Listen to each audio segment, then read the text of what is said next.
Have you ever wondered why we get hiccups? These quirky little spasms can happen to anyone and are caused by involuntary contractions of the diaphragm.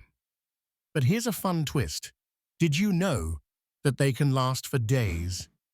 In rare cases, people have experienced hiccups continuously for over 68 years. That's right, an American named Charles Osborne holds the record. He started hiccuping in 1922 after a fall and continued until 1990. Also, scientists think that hiccups might be remnants from our evolutionary past, when our ancestors needed to help with breathing underwater. So next time you're struck with a case of the hiccups, remember, it might just be your body communicating through an ancient quirk.